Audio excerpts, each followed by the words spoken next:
முதலாவது இவர வீடியோவை கொஞ்சம் பார்த்துட்டு வாங்க. இந்த தோட்டக்காட்டு பிரச்சனை ஒன்று இருக்கு. நான் சொன்ன கதை என்னன்னு சொன்னால், யாழ்ப்பாணத்துக்கு இந்த தோட்டக்காட்டு ஆக்கள் வந்தால் யாழ்ப்பாணத்தில் தமிழ் இந்த உடனடை மாறிடும். நாங்கள் கதைக்கிற தமிழ் உங்களுக்கு என்ன, நாங்கள் நார்மலாக தான் கதைப்போம். அப்போ நீங்கள் வம்சாவளி தமிழர்கள் பெரிய இது ஓகே, அது இருக்கட்டும். இதுக்கு முதல் நான் மலையத்தை பற்றி நான் கதைச்ச வீடியோ, அதாவது என்ன சொன்னான்னு சொன்னால், பொம்பளையாக்களை வெளிநாட்டுக்கு அனுப்பாதீங்க. அண்டு குழந்தை பிள்ளைகள் பெண் 16 வயசுக்கு உட்பட்ட பிள்ளைகளை வேலைக்கு அனுப்பாதீங்க. வயசானவங்களை வச்சு அனுப்பாதீங்க. ஆம்பளையில் வேலைக்கு போங்க, உழைச்சி உங்களுக்கு கொண்டாடி பிள்ளையை கொடுங்கன்னு நான் வீடியோவில் சொன்ன விஷயம். இந்த 4 விஷயம் தான். யாழ்ப்பாணத்துக்கு நீங்கள் வந்தால் யாழ்ப்பாணத்தில் தமிழ் மாறும். அந்த மாதிரி தான் கதைச்சேன். நான் உங்களை பொம்பளையாக்களை வெளியப்படுத்திட்டு கெட்ட வார்த்தையிலையோ இல்லை வேறு ஒன்றும் கதைக்கல. அதான் நான் இப்போ என்று கூட ஒரு வார்த்தைகளை யூஸ் பண்ணதில்லை. ஏன்னு சொன்னால் யாழ்ப்பாணம் தான் எனக்கு இருக்கும். நம்ம ரைட், ஓகே. அப்போ இதில் 2-3 வயசான ஐயாக்கள் வந்து எனக்கு சொல்லியிருந்தாங்க, தம்பிடையே அவங்கள அடிமை கண்டு கொண்டு வந்த இனமடா, அதாவது இலங்கையில் அடிமை குடியெல்லாம் கொண்டு வந்தது உனக்கு ஏன் தேவையில்லாத வேலை, அவங்கள அடிமையில் தான் இருக்கணும், நல்ல கல்வி அறிவி கொடுக்கக்கூடாது, அதில் நல்ல வாழ்க்கை வாழக்கூடாது, உனக்கு ஏன் தேவையில்லாத வேலை, அவங்கள அடிமை பொம்பளையில் கொண்டு உழைக்கணும், பொம்பளையில் கொண்டு தான் சின்ன பிள்ளையில வேலைக்கு அனுப்பி வாழ்கிறவன், கொஞ்சம் பொம்பளையில வெளிநாட்டுக்கு அனுப்பி வாழ்கிறவன் அவன். அதே போல் வயசானவங்கள வேலைக்கு கொழும்பில் கொண்டு வேலைக்கு விட்டு வாழ்கிறவன் அவன். எனக்கு ரோசமானம் எல்லாம் இல்லை. அவங்களுக்கு இப்படி கதைச்சா பிடிக்காது. அதாவது ரோசமாக வாழணும், மானமாக வாழணும், நாட்டையும் கை எந்தக்கூடாதுன்னு சொன்னால் அவங்களுக்கு பிடிக்காது தம்பி. அவங்க அடிமை குடிகள் 2 வயசு 2-3 வயசு சொன்னோன்னே நான் யோசிச்சு பார்த்தேன், சரி ஓகே, ஏன் எங்களுக்கு என்ன விஷயம் அடிமையாக வாழணும்னு நீங்கள் ஆசைப்படுறீங்க. அடே நிறைய பேர் வந்து கமெண்ட் பண்ணியிருந்தீங்க. உங்கள்ட்ட நான் கேட்குறேன், நான் கூட பொம்பளை பிள்ளைகளை பற்றி இழிவாக காய்ச்சினானோ இல்லை உங்களை மதச்சடங்குகளை பற்றி இழிவாக காய்ச்சேன். நான் சொன்ன விஷயம் இதுதான். என்ன சொன்னான், பொம்பளையில் வெளிநாட்டுக்கு அனுப்பாதீங்க, உழைச்சா ஆம்பளையில் கொடுங்கோ, சின்ன பிள்ளையில வேலைக்கு அனுப்பாதீங்க, வயசானவங்க இதைத்தான் சொன்னான். மற்றது யாழ்ப்பாணத்துக்கு நீங்கள் வந்தால் எங்கள்ட தமிழ் மாறுமென்று சொன்னான். இதை தவிர நான் வேறு ஒன்றும் உங்களுக்கு கூடவா கதைக்கல. சரி, இப்போ இனிமேல் இந்த நிமிஷத்துலேருந்து சொல்கிறேன், நான் கதைப்பேன். அதாவது யாழ்ப்பாணத்தை தொப்புள் கொடி உறவண்டு கொண்டு ஆட்டி கொண்டு தெரியுறீங்க தானே. உங்களுக்கு இந்த மலையத்தானு நான் சொல்கிறேன், நீங்கள் எப்படிப்பட்ட துரோகத்தை செய்த நீங்கள். வன்னியிலையும் ஸ்ரீலங்காவில் பிரபாகரன் ஒருத்தர் போராட்டம் ஆரம்பித்தவர். அந்த போராட்ட காலத்தில் நீங்கள் எப்படிப்பட்ட துரோகத்தை செய்த நீங்கள். எங்களுக்கும் அதாவது யாழ்ப்பாணத்தான் செத்துவில் நீங்கள் என்னத்தை பிடுங்கி கொண்டு வந்தீங்க. இப்போ தொப்புள் கொடி உறவா நீங்கள் தோட்டக்காட்டான், உங்களுக்கு தொப்புள் கொடிவெல்லாம் உறவெல்லாம் கிடையாது, சரிதானே. இந்த வீடியோவில் 100 வீடியோ எடுத்து போடுங்க. நீங்கள் எப்படிப்பட்ட துரோகத்தை செய்த நீங்கள். அந்த இஸ்லாமியன் இருக்கிறானே அவனுக்கு நாங்கள் எதிரிகள் என்று சொல்லுவோம். அந்த தோட்டக்காட்டன் கூட இருந்து எங்களை கலத்தறுத்தீங்க. ஈழா போராட்டம் எப்படிப்பட்டு அழிஞ்சு போடுறதுக்கு காரணமாக நீங்கள் இருந்தீங்கன்றதை நான் சோசியல் மீடியாவில் பப்ளிக்கில் கொண்டு வருவேன். முட்டிஞ்சா பிடுங்குங்க, சரிதானே. இவர வீடியோ பார்த்துருப்பீங்க. இப்போ வந்து நம்மளோட கோபி அண்ணாட வீடியோ பார்த்துவாங்க. 12 மத்தியால வேலை, அதுக்கப்புறம் வந்து ஒரு ரெஸ்ட்டும் இல்லாமல் எங்களோட மக்களுக்கு என்ன இருந்ததை பார்ப்போம்னு சொல்லி பார்த்து கொண்டு போகல இந்த ஃபேக் ஐடிஸில் கொஞ்சம் எழுதுறாங்க.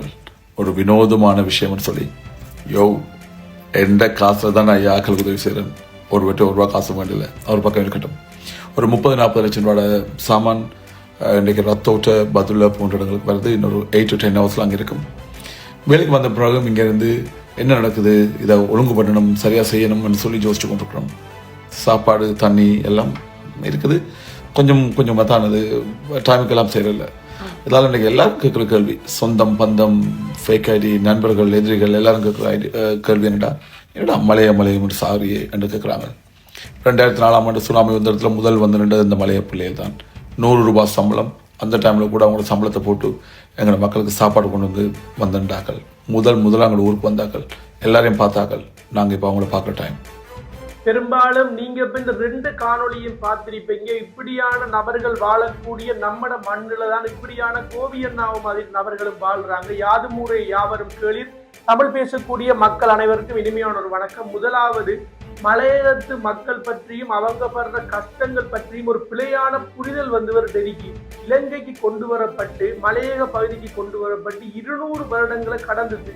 அந்த நடைபயணத்திலலாம் நான் பல்கலைக்கழக மாணவனாக இருக்கக்கூட வந்து கலந்து கொண்டிருக்கிறேன். அந்த மக்களை கஷ்டப்பட்டு உணவு இல்லாம தண்ணி இல்லாம வார வழியிலேயே நிறைய மக்கள் வந்து உயிரிழந்திருக்காங்க. உயிரிழந்ததற்கு பின்னுக்கு இங்க கொண்டு வந்து தோட்ட தொழிலுக்காக அவங்களை பயன்படுத்தி பிரித்தானிய அரசாங்கம் வந்து அதிக லாபத்தை பெற்றுக்கொண்டது. அதற்கு பிறகு ஒப்பந்தங்கள் மூலமாக குறிப்பிட்ட மக்கள் வந்து அந்த நாட்டுக்கு இந்தியாவுக்கு கொண்டு செல்லப்பட்டாலும் கூட பல மக்கள் இன்றைக்கு வரைக்கும் அந்த தோட்ட தொழில் செய்வதற்காகவும் அந்த தேயிலை தோட்டங்கள்ல நம்ம நல்லா இருப்பதற்காகவும் அந்த மக்கள் கஷ்டப்படுறாங்க. இது எல்லாருக்குமே தெரிஞ்ச விடயம். இவருக்கு அப்படி தெரியாது. முதலாவது 2004ஆம் ஆண்டு சுனாமி வந்த டைம்ல நிறைய உதவிகளை அந்த தோட்ட தொழில் செய்யக்கூடிய மக்கள் மலையத்து மக்கள் நமக்கு செஞ்சிருந்தாங்க. அவங்களோட சின்ன சம்பளத்துல அதோட சேர்த்து தோட்ட தொழில் செய்யக்கூடிய மக்கள் எல்லாரும் வேலை செய்யறாங்க. சின்ன பிள்ளைகள் எல்லாம் வேலை கிடக்குன்னு சொல்றாங்க. இப்பதான் தோட்ட தொழில் செய்யக்கூடிய மக்களுக்கு ஏதோ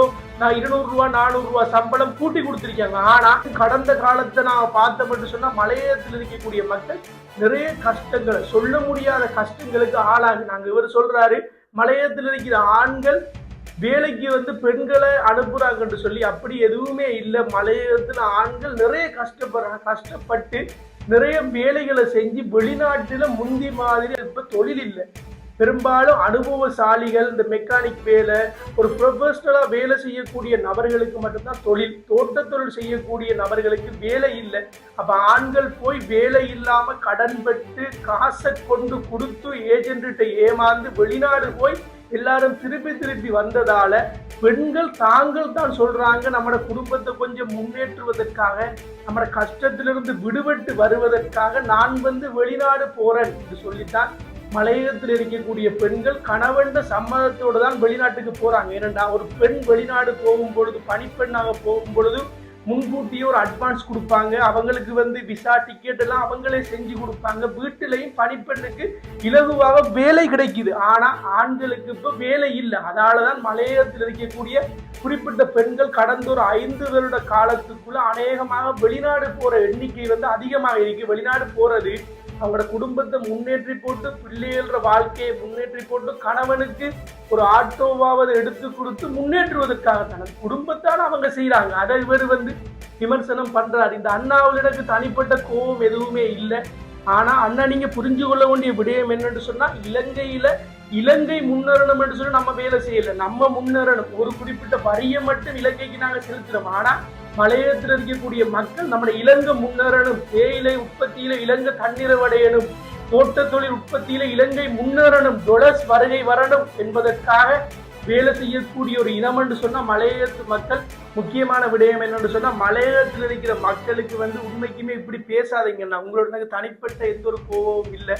யாழ்ப்பாணத்தில் வாழக்கூடிய மக்கள், யாழ்ப்பாணத்தில் இருக்கக்கூடிய வடமாகாணத்தில் இருக்கக்கூடிய மக்கள் உண்மையாகவே அன்பு கருணை கொண்ட மக்கள். நான் பல்கலைக்கழகத்தில் நிறைய நண்பர்கள் இருந்திருக்காங்க. அந்த வகையில பலர் வந்து சோசியல் மீடியாவில் எனக்கு 40 பேஜ் காணி இருக்கு, எனக்கு 50 பேஜ் காணி இருக்கு, 1 ஏக்கர் காணி இருக்கு, மக்கள் அனுப்புங்க, நாங்க வந்து குடியேற்றி நாங்க வந்து அவங்களுக்கு தொழில் செஞ்சு கொடுக்குறோம், வீடு கட்டி கொடுக்குறோம் என்று சொல்லக்கூடிய யாழ்ப்பாணத்தில் இருக்கக்கூடிய புலம்பெயர் உறவுகள், செல்வந்தர்கள் சொல்லி கொண்டிருக்கிறாங்க. ஆனா இவர் சொல்றாரு நம்ம தமிழ் வந்து பாதிக்கப்படும் என்று சொல்லி. எந்த இடத்திலையும் தமிழ் பாதிக்கப்படுதில்லை.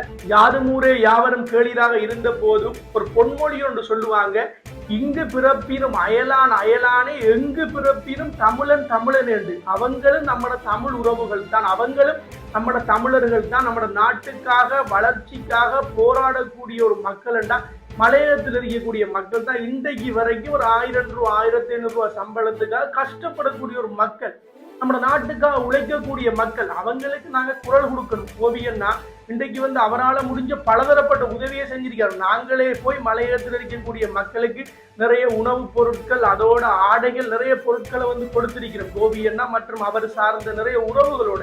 அந்த அடிப்படையில் நல்ல உறவுகள் பலர் மலையகத்தில் இப்ப பாதிக்கப்பட்ட மக்களுக்கு குரல் கொடுத்து கொண்டிருக்காங்க. ஆனா இந்த அண்ணாட கருத்து வந்து அந்த உதவி செய்யக்கூடிய மக்களை இழிவுபடுத்தக்கூடியவாறு மலையகத்தில் இருக்கக்கூடிய மக்களுக்கும் நம்ம வடகிழக்கில் இருக்கக்கூடிய மக்களுக்கும் ஒரு பரஸ்பர உறவு ஒன்று காணப்படுது, தொப்புள் கொடி உறவு.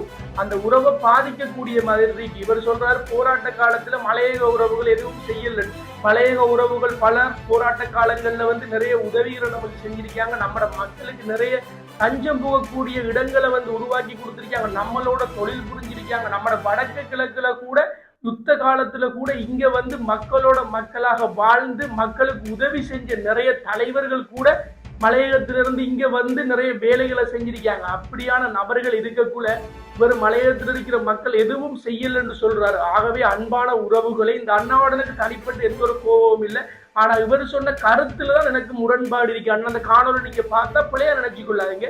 மலையகத்தில் இருக்கிற மக்களுக்கு நம்ம வடகிழக்குல கட்டாயம் ஒரு இடம் கொடுக்கணும். அவங்க எவ்வளவு காலத்துக்கு கஷ்டப்படுற 200 வருடமாக கஷ்டப்பட்டுட்டாங்க. இனிமேல் நம்ம வடகிழக்குல வந்து அவங்க சந்தோஷமா இருக்கட்டும். அரசாங்கம் ஒரு பொறிமுறையை கொண்டு வந்து வடக்கு கிழக்குல குடியேற்ற ஒரு செயற்திட்டத்தை கொண்டு வந்தா உண்மையாவே சந்தோஷப்படக்கூடிய நபர்கள்ல நானும் ஒருவன். அவங்க வந்தா நம்மளோட ஊர் முன்னேறும், நம்மளோட பிரதேசங்கள் முன்னேறும், உழைக்கக்கூடிய மக்கள் அவங்க வாரது மிகவும் ஒரு மகிழ்ச்சி. நாங்க வந்து தரமுயர்த்தி அவங்கள வரவேற்கிறோம். ஆனா இப்படியான கருத்துக்களை வந்து நீங்க கொஞ்சம் தவிர்த்து கொள்றது நல்ல மன்னம். அதோட கோபியண்ணா போல வடக்கு கிழக்குல புலம்பெயர்ந்த உறவுகள், இங்க இருக்கக்கூடிய உறவுகள், ஒவ்வொரு பிரதேசத்தில் இருக்கக்கூடிய உறவுகள், சின்ன சின்ன சேமித்த பொருட்கள் நம்ம ஊர்ல இருக்கிற உறவுகள் மலையத்துல கொடுத்தாங்க. அது போல கோபியண்ணா போல மலையத்துல இருக்கக்கூடிய மக்கள் அள்ளி அள்ளி உதவிகளை செஞ்சாங்க. அவங்களுக்கு நாங்க சல்யூட் பண்றோம். இப்படியான செயற்பாடுகள்ல முன்னுதாரணமாக இருக்கக்கூடிய நபர்களுக்குள்ள இப்படியான அண்ணாக்கள கருத்து வந்து உண்மையாவே மனவேதனை ஏற்படுத்தக்கூடியதாக இருக்குது. மலையகத்து உறவுகளும் நம்மட உறவுகள் தான். அவங்களோட நம்ம கைகோர்த்து சேர்ந்து பயணிக்கணும். அவங்களுக்கு ஒரு காயம் என்று சொன்னா நமக்கு ஒரு காயம் வந்த மாதிரி, அவங்களோட கண்ணில இருந்து கண்ணீர் வந்தா நம்மட கண்ணில இருந்து கண்ணீர் வந்த மாதிரி நினைச்சு நம்ம எல்லாரும் சேர்ந்து வாழணும்.